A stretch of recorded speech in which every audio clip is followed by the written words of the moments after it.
Hey everyone, just a little heads up ahead of today's episode. So, we had some technical issues and we won't be having any video for the episode, unfortunately. We still wanted to post it because we think it's still valuable. Sorry about that, and see you on the video in the next one. But we hope you enjoy this episode anyway. Hi everyone, it is Wednesday, which means another episode of the Love Club. Today we're going to talk about masculine and feminine energy, not as in gender roles, but as in energies. We're going to be going through the traits of each and how you can use these different energies in work, in relationships, and in dating, for example, to improve your life. Natalie, should we start from the basics maybe for someone that hasn't heard about masculine versus feminine energy? Yeah, I think we should. So there are two different energies, the masculine and the feminine. And I think a lot of us have heard about them, but maybe we haven't heard what they actually represent, how we can embody them. So I think this is a really interesting topic because this affects us, like you said, in so many different ways with work, with relationships. I can really feel it in my relationships, and I can compare when I've been very masculine versus very feminine and how it changes the balance in the relationship. So, if we look at masculine energy, that is very tied to traits like being very logical, taking action, having structure, logical thinking, being very direct, versus the feminine, which is more about feeling into your intuition, being, having patience, creativity, all of those different traits that are more soft. Those represent the feminine. Perfect explanation, I think. Oh, thank you. And I think something that's really important to remember as well is that we need both. Like we Yeah, need masculine energy and we need feminine energy. And I think like the key is being able to switch or just being yeah, aware, knowing about it so that you're aware of which energy you are in and to balance them basically. Because if you want to get anything done, then you need to be in your masculine energy. Like that's where you need to be if you're in work or in sort of problem solving mode, or if you have children maybe and you need to take care of them and make sure that everything yeah, runs smoothly. That's when you need your masculine energy. But I think also it's such a life hack to be able to move into your feminine and in your relationship, especially, and in dating. I think a lot of the content in general on this is just about being in your feminine. It's like, oh, just be yeah, more in your feminine, just be more in your feminine. And that mm. doesn't really work because you need your masculine as well. And Yeah, you cannot always just be in your feminine energy because you will not get anything in your life done, basically. But it's yeah, also an amazing thing to be in your feminine energy, especially if you have a partner that's in their masculine energy. It's, as a woman, at least for me, that's been like a game changer to yeah, actually be able to soften and be able to let your man lead. And it's just so good for your nervous system. And I think in today's society, like you have to actively work on that. Like you have to actively work on your feminine energy for most women, at least, because we're so used to being told to push and do and take action and, work hard and make things happen. And I think that really is the default for us now. Like the default is not our feminine energy. So I think in a relationship, in dating, if you want a masculine man, you're going to have to work on being a little bit softer and receive. yeah.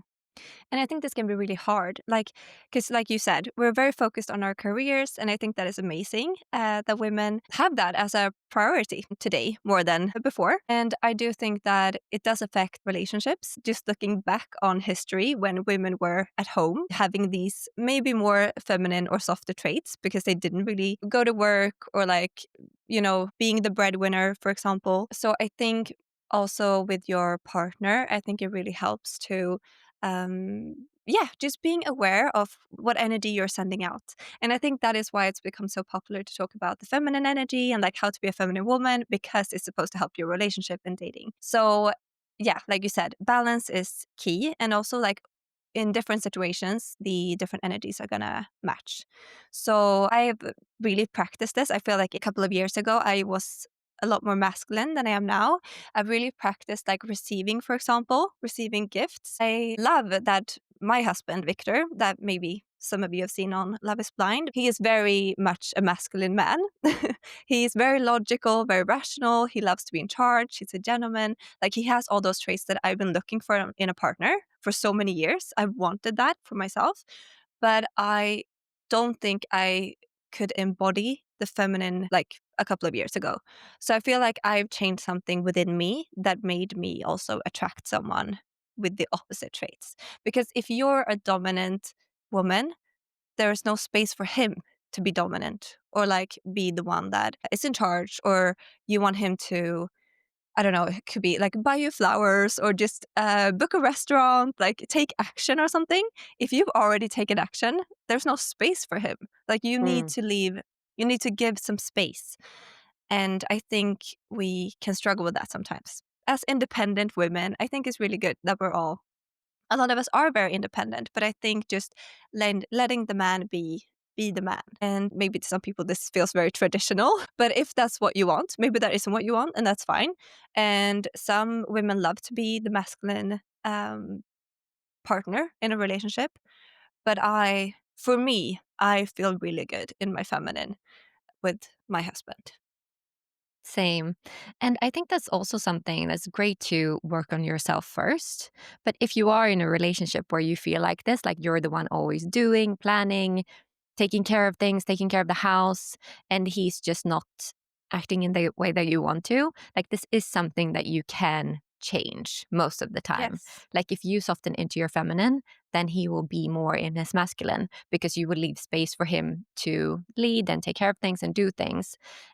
For me, I worked a really long time as a project manager. So in my work, I was always used to, pushing, leading, reminding, taking care of things, and you're doing a lot of things in that role that requires masculine energy. And I feel Mm. like that was really bleeding into my relationship like a few years ago. And when I started learning about this, it sort of made sense. I've always had a great relationship, but I did feel sometimes like I was doing too much of the planning, the doing, the basically just managing our lives, like making all the decisions about things. Yeah. And sometimes I just felt like I don't want to decide this. I don't want to make this decision. I want this taken off my plate. Like, I don't want that. And for me, when I started learning about feminine energy and masculine energy, that really clicked. In order to leave that space for my partner, then I need to soften and be able to let him make decisions and let him lead. And I think for a lot of women, that's really hard. Yeah, but just changing your dynamic as a couple. And especially, I think, if you've done this for a long time, or if it's just like you view it as your personality to be very much in charge, like you can take baby steps and change things. And over time, you will see that it has really changed, like your relationship. And sometimes I also think like it's not about doing this perfectly and you're just like, no, I'm not planning anything, I'm never gonna like be in charge of anything anymore because I want him to do it. Like, I think that's could also be a problem for some people in relationships, to like, well, how do I start doing this if we're not already in that flow? And also I think it's very common, like if you're already stressed in your life, or like you said with your work, you were working as a project manager and like it's just kind of affected your relationship because it's hard to switch.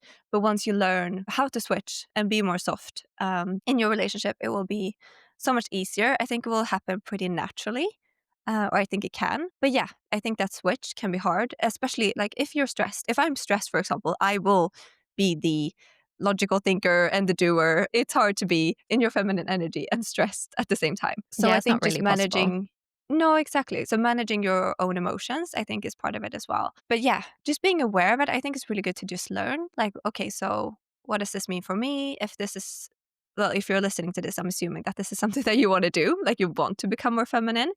And I think just the I can do it all myself way of thinking is very, like, it's not going to work with a man. If you want him to step up more, you can't be like, oh, I can do it myself. Like if he wants to, it's super like simple, but you bought something from IKEA, it's a chair, you're gonna put it together, and he's like, oh, can I help? And you're like, no, I'll do it myself because it's quicker, and then it's like it's gonna get done at the time that you want. And I think that's been really important for me as well. Like if I ask Victor to like, oh, can you clean the kitchen today? He will do it. but he might not do it straight away. I Mm, have to be a little bit patient there and just leave it. And I'm like, okay, he will. And he always does it. Like, he always does it. If I leave the laundry for like a little bit too long, he will do it. And sometimes he yes. does it. And it's like, I don't have to remind him, but it's something like he can't read my mind. He doesn't know what I want. So if like, yeah, I think it's just good to think about like, just ask him softly. Like, you don't have to be like, why haven't you done this? Or like, oh, it looks like a mess. Like, how could you live like this? Just like, you can say it in 1,000 different ways. And I think just saying it softly and like, I would really appreciate if you did this today, and then just leave it at that and just let him take action. I think like that. Yeah, just being patient is is important as well. Yeah, I think also a big thing is realizing that they cannot read your mind. Yeah. And I think if I ask Tarek, for example, I'm like, can you do the laundry? If Mm, I don't specify when mm. I want the laundry to be done, Yeah. it will be done later than I would have done Yeah. it Yeah. oftentimes. And that just has to be okay. Like either you ask them Mm, to do things on a specific timeline or mm. you just be patient and wait. Yeah. Yeah. And most likely it will be done at some point. Mm. But that's something as well that I did is just stop cleaning up after him. Because sometimes Yeah. he will have like I like my space to be clean and to have Yeah, no same. no stuff lying Yeah. around. But I used to pick up like if he would leave some clothes laying around or he'd have some cups on his bedside table, I would always pick it up. I would always like clean up after him, and then one day I was just like, I'm not doing that anymore. I'm not picking up anything after him. Like, I will keep my space clean, my side of the bed clean. I'll pick up my own stuff, but I'm not going to clean up after him. Mm. And the magical thing that happened when I stopped doing that is that he started doing that and he started doing it Yeah. right away and he started keeping everything super tidy. But Mm. if someone is always doing things for you, then you're not going to do it yourself. And No, exactly. Yeah. like for me as well, if I had someone that was always picking up stuff for me, then I probably wouldn't do it. Yeah, because there's no space for him to do it. Like, there's no he Exactly. doesn't I've have the already done chance. it because I did Yeah. it faster. Yeah, exactly. So, and that's the thing I think for a lot of women that are a little bit unhappy with, household chores, how they are Yeah. divided, etc. I think for us, we are affected by clutter in a different way than Yeah. men are. And we're affected by things needing to be done. Like we have this mental load from that. Basically, they proved that in studies that for women, we get stressed when we have clutter. And for us, triggering that stress response with, things lying around or the dishes, dirty dishes in the sink, that triggers us to get stressed and wanting it to be done straight away, where a man maybe wouldn't feel that way. Oh, I'll take care of that later, no problem. But I think a lot of Yeah. women just do it themselves because they get It's stressed easier. about it. Yeah, it's easy. Exactly. It's easier. And Yeah. I get it done my way and Mm. la la la. Yeah, exactly. Yeah, I think it's really good. Like, household chores, I think that's a really common one. Because you're Mm. living with your partner, and it's like you're trying to like keep it tidy together, and maybe you have different needs. Maybe he prioritizes things that you don't prioritize, and like vice versa. So I think it's really good to think about. But I also think like you can. I really think this like he can't read your mind. I think you really. I don't think everyone understands that. I didn't understand that years ago. I was like, well, if he actually like knew me really well, like he would know what I want. Like, but they can't read your mind. They're very like No. it's funny because they're quite simple. Like men are actually quite simple. And if you just say what you want, he will probably do it. He probably wants to help, but he might not know what to do or he doesn't know what you want. But I think also like because directness is a masculine trait, but I think it can be done in such a soft way. It's really not what you say, it's how you say things. So it's not like you should just not make any decisions or just lay back and be like, no, I am um just being today. I'm not doing.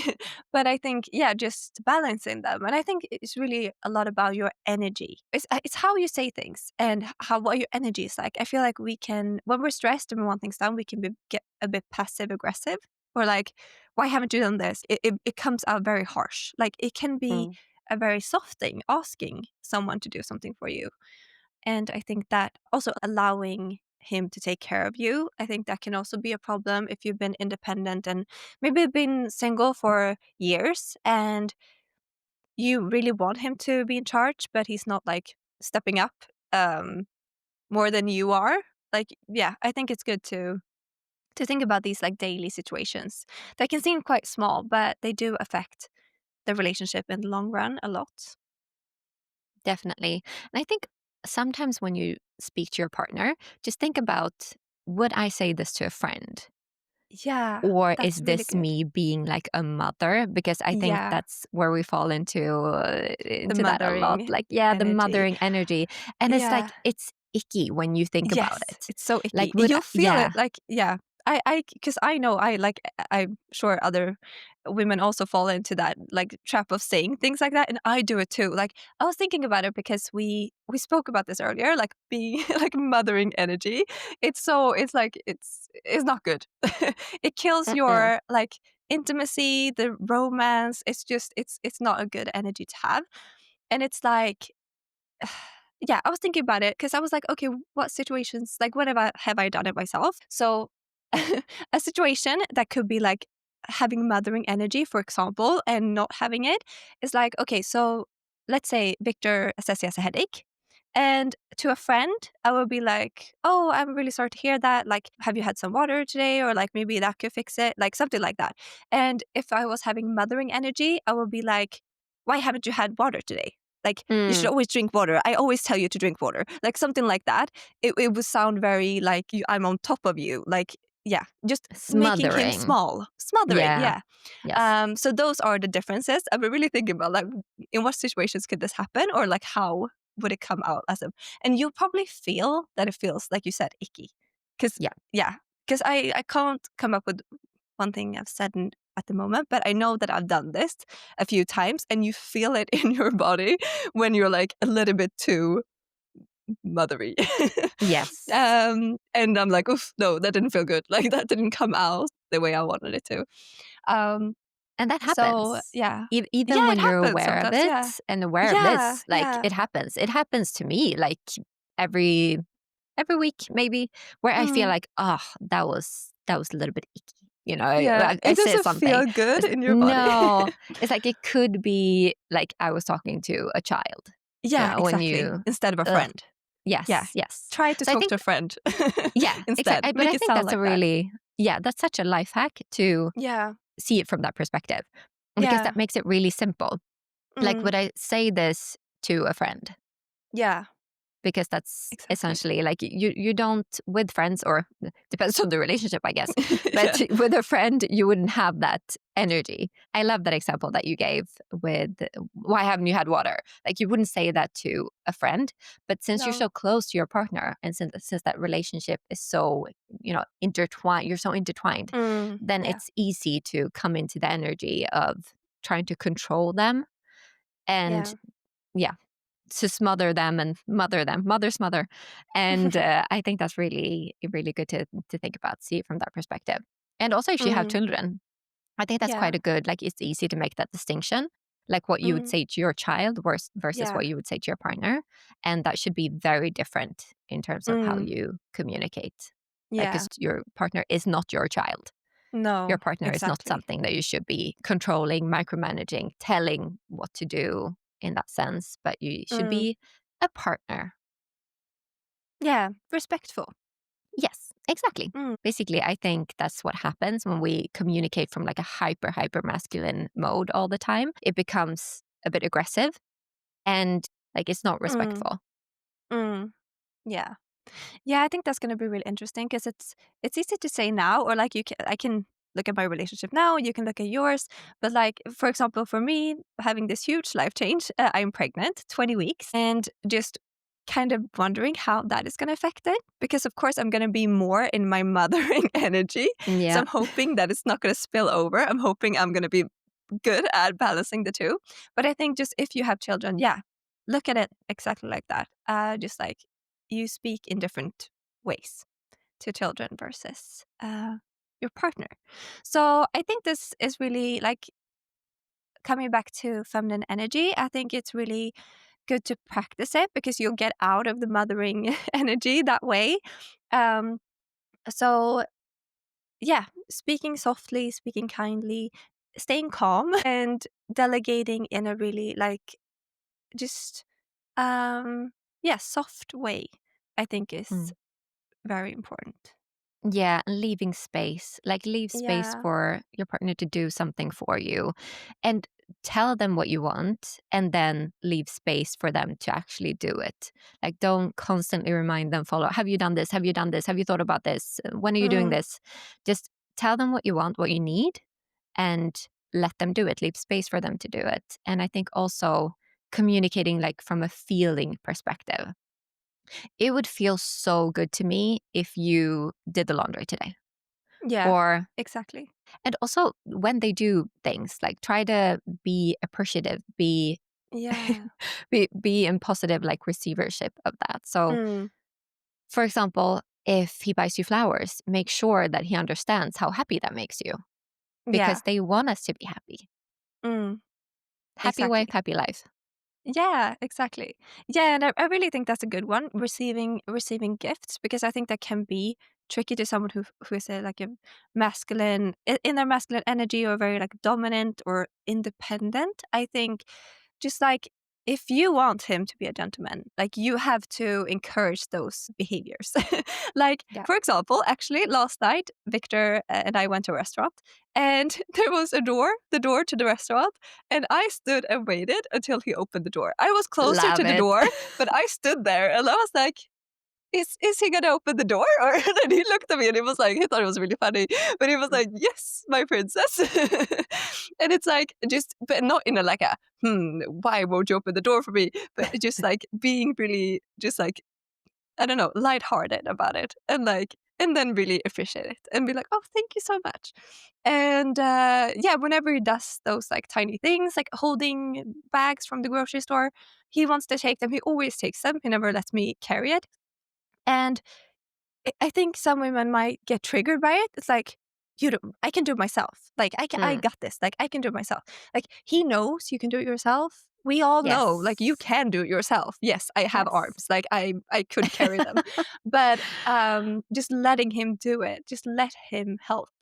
Um yeah. I think just practicing that. Yes. Mm, Yes. And if you always do something, of course, it's going to take him longer to do it yeah. when he does it Exactly. for the Yeah. first time. Like, and you do it Yeah. every day, and then you ask him to do it, and then he does it in a little bit of the wrong way, or not Mm, as fast as you wanted, or not in the same way. But just let that be. Just be yeah. okay with that because you're moving towards a better Yeah. situation. Yeah. But I love that with the Exactly. door, and I think that should be the expectation. I love that. Yeah. Maybe we're a little bit Yeah. traditional, but it's so I nice to know. have a man open the Yeah. door for you. Yeah, Yeah. it's great. But also I know it's not like I'm taking advantage of Victor, like he loves it. He loves to Yes. be the protective. He wants to be like the family man, the provider, the protector. Like that's his energy. That's what he wants. Mm, And I could either encourage it, or I could like dismiss it, or be yeah. like the opposite. So yeah. I think a lot of men want that also. They want to feel like the man. Yes. Yeah. Yes. And they want to help Yeah. and they want to carry the bags and they want to, Mm, provide for you. But you yeah. just have to let them and ask for it. And Yeah. yeah, I have the same situation. I never carry bags. I barely Mm, carry my own bag, like a yeah. tiny one, you know. So it's Yeah. it's really really nice. Yeah. And if he doesn't want to do those things, then he's probably not in his masculine energy. And then you have to ask yourself, well, is this important to me? Like, what Yes. kind of dynamic do I want? Like, if he really doesn't want to do anything, like, you should really consider, like, okay, what are his values and what does he want? Like, how does he like see you as a woman or as a partner? Like, I think it's just good to just consider it. Like, why? Wouldn't Yes. he do these things? Because I think that can be common too. Like he's like, oh, very like comfortable in his feminine energy, or like his passive Mm, role. So yeah. definitely. And of course, like this is not going to be for everyone. Not everyone wants this, but I Mm, think I feel like there's a huge wave of, yeah. sort of the feminine Yeah, I get what you mean. It's like the Yeah. soft era, soft girl. I feel like it's Yes. almost become like a trend to be like this. Exactly. But I Yes. think as a lifestyle or just like using it in your life, I think it can really be beneficial for you as a woman in so many ways. I feel really good in that energy. And I think just like we said, we did take up some like scenarios or examples, and you could try them yourself with your partner, or even in dating, just letting him take charge more is really good. Definitely. And also realizing that you need both. You can't just be Yeah. in your feminine all the time. You have to be in your masculine at sometimes, and then you have to be in your feminine at sometimes. If you want to feel like good in your body and your nervous system, I think you really need to be in your feminine at times, and Mm, soften into that, because that's where a lot of people get overwhelmed and burnt out basically for yeah. just doing all the time and not Mm, being and not feeling. mm, And I think that is really something that's coming back now, just the importance of that when we're yeah. constantly being pushed to be in this hyper masculine state all the time. So I think Exactly. balance is super important, and any way that you can, help yourself to switch between the two, I think that's really good. Yeah. So that was the episode on feminine energy and masculine energy. So we hope you like this episode, and don't forget to give us a review on Spotify. It would mean the world to us if you just go into our Spotify and give us a little review and rate the podcast. And also don't forget to follow us on Spotify. And we will see you next week.